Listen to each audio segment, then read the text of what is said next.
When I wake up tomorrow morning, Johnny Walker will be dead. Brian Ortega will be dead. Waldo Cortez Acosta will also be dead. Now, this is why we're gonna break down UFC Fight Night Shanghai. Um, this is low key a very stacked card for a fight night.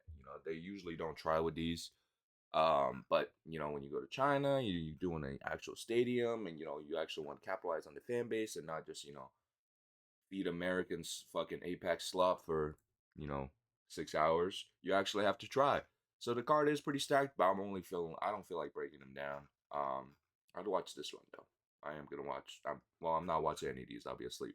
But Johnny Walker versus John MingYang. Listen, man. Who do you think I'm gonna pick with this? It's John MingYang. MingYang madness in full effect. Okay, look, he's gonna MingYang all over Johnny until he gives in to the madness. But in all seriousness, Zhang Myung isn't that good. Okay, he is just a marauder that doesn't move his fucking head, and he just walks over and he just puts a big one on you. So he'll probably get chinned by like somebody. Like a Reyes would do him badly, but Johnny Walker would not do anything. Actually, Reyes might get chinned as well by Zhang Myung. Who knows? Who fucking knows? But Johnny Walker is not the guy to capitalize on Zhang Myung. I think he's gonna come in here thinking, "Oh yeah, I'm gonna just play the range game," which he should. He's got a 7-inch reach advantage, I believe. Um, and Ming Yang, he's very basic. He just walks at you, and he's looking to trade in the pocket, and he's gonna have the superior power, and he just wants to mog you.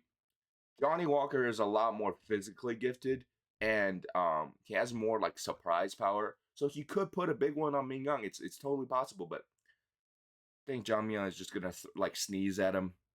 Maybe throw one jab, and Johnny Walker will just fucking dissipate. Like it's not gonna be good for Johnny. Like Johnny's chin is just such an interestingly bad thing. Like I don't know how he even made it to the UFC with that bad of a chin.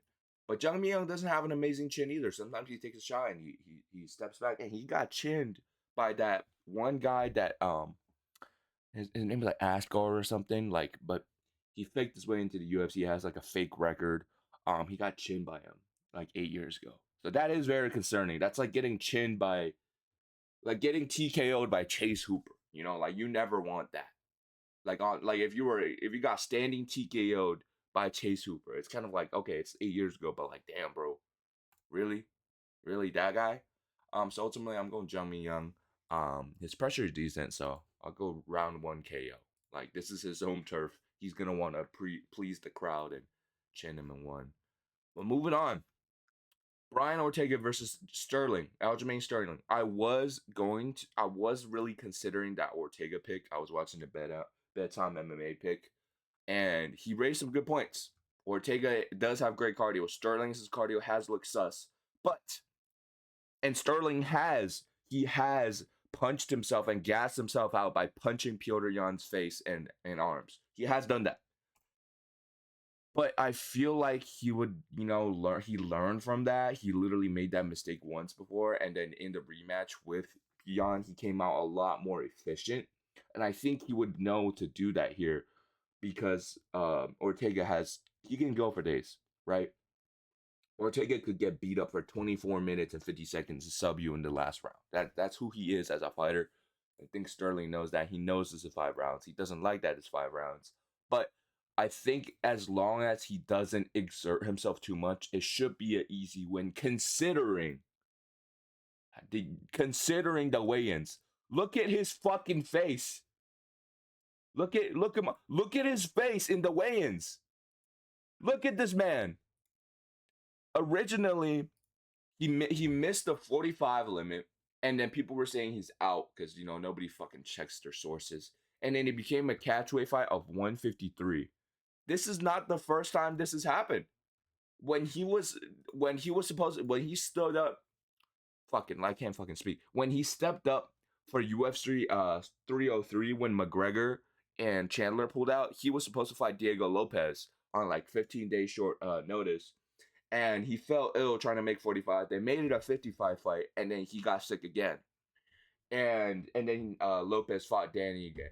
That fight ended up getting rebooked for the Sphere. But the concerning thing is the weight cut. At first, I was like, all right, it's short notice. Like, okay, fine. But now this is really concerning because he wants to move up to lightweight, but he keeps getting these featherweight fights. Is it him? Is it his management? Is it the UFC forcing him? Like, I don't know what's going on with Ortega's career. Like, he's on the Brian battle path, and it's just like I'm just concerned. I'm just concerned for him. Like, look at how he looks, man. Look at his face. How is he gonna win this fight unless he's pulling a fast one on Sterling and he just comes out guns blazing? I do think he has crisper boxing, just boxing, than Sterling, but Sterling has never been that boxer guy. He's always been the guy to mix it up, use his range, use his frame, kick, elbow, and have a very well-rounded game. And I think that's gonna bring Ortega trouble. Unless Sterling gasses, I don't see Ortega winning this. And yeah, the odds think so. It actually swung a little more after the weigh-ins photos came out. So I am concerned for Ortega. I really hope that he is okay, but I'm going with Sterling here by decision. I don't. Maybe he subs Ortega, but I don't see that. I don't see that. Plus, Sterling has better, just MMA grappling. Ortega might have better like pure jujitsu, even though that might not even be true. Sterling has really elite jujitsu, and he's the lighter man. And he was a champion, and Ortega was never a champion. So, I think Sterling should be able to get this done easily by decision. Moving on. Finally, when I saw this fight get announced, I was rejoiced. I was really happy because I do not fucking like Waldo Cortez Acosta. I don't know why you would like him. He's so boring. He's so mid. He's just so like uninspiring as a fighter. There's not a single quality about him that I like. I remember when he was coming up fighting fucking Jared Vanderaa, the fucking 43-year-old man, and he was winning by like 3 significant strikes, and he was cheering like he just chinned him. Like, it was so frustrating to see. So I'm glad that he's getting fed to the wolves here.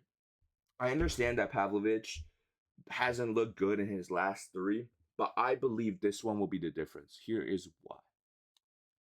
He got chinned by Aspinall. Okay, fine. All right, it happens. Aspinall has a very good distance management. He reads distance well. He covers it well. Cool. Volkov schooled him. Volkov sparred him for many, many, many rounds. And with these type of fights where you've sparred with the guy that's, the heavy puncher, if you had so many rounds against him, you're not going to get surprised by the speed. That's the thing with the heavyweight punchers. You get like a Ngannou, like a Pavlovich or a Lewis. You get surprised at how fast and strong, and they just, boom, get one over, and then it's done. But when you've sparred him, you're going to know that, all right, this is his speed, this is distance, this is how he likes to set things up. That's why Volkov was easily able to school him, okay? And then the Rosenstrike fight. That was unimpressive. But Rosenstrike is a tricky opponent. He's very technical on the feet, and he knows how to strike, okay? He's not Waldo Cortez Acosta. And Pavlovich won that fight. That was the fight he needed to get back on track. Now that he has a win under his belt, okay? He's gonna be able to perform and be like, all right, I'm back. We're back. I'm gonna fucking knock out this Dominican motherfucker, okay? Listen, that Jairzinho fight can be excused because of the losses. The game is a mental game, okay? Pavlovich didn't have his confidence, and he had to wrestle. But now he's going to have more confidence. And I feel like once his combos start flowing, once Waldo Cortez Acosta lands only one jab, he has a 14-inch reach advantage. He has a 14-inch reach advantage? This can't be right. I thought it'd be like a 4-inch reach. He has a 14-inch reach advantage? Yeah. What the fuck? What the fuck is Waldo Cortez's arms fucking made of? Hold on. I gotta search this. Waldo Cortez Costa reach. Okay, 78 in reach. Okay, that makes more sense. Fucking $7.7 billion company, by the way. And you're getting this stat wrong. But yeah, man. Still, Pavlovich still has like a 6-inch reach advantage. He's gonna be able to land those long combinations that he likes, and he's just gonna be barely out of range. And I think he's gonna knock out Cortez Acosta in like 1 round. feel like Pavlovich is gonna get his footing and realize, oh wait, this guy's not on my level. I'm just gonna blitz him and chin him, and that's gonna be it. Yeah, I'm kind of excited. This is actually a really solid card. I have my money on fucking who do I have my? I have my money on Michelle Pereira. That's my bet. Round one finish, it was like a minus like 300 or something. No, it was like a plus like 300 or something. No, plus like 275. I don't know why. I don't know why people are thinking Kyle Dawkins is gonna survive the first round against Michelle Pereira. That's my bet. I was considering Charles Johnson underdog pick. Um, I believe in Leonard Kavanaugh. I believe he's very very good. I was considering Ortega pick as well, and Ortega might be good live. If you see Sterling slow down and start getting more labor, start taking a bad shot, it might be time to throw some couple of bucks on Ortega because he could get that guillotine, man. He got that guillotine, man. But yeah, man, this is my picks for UFC Fight Night Shanghai. Let me know what you think. 'Cause I know y'all don't want me to break this down. Nobody cares. Oh my God, Weston Wilson might go. Okay, I gotta break this down. No, I'm kidding. Like and subscribe. Follow me on X. And yeah, man, I'll catch you on the next video. Peace.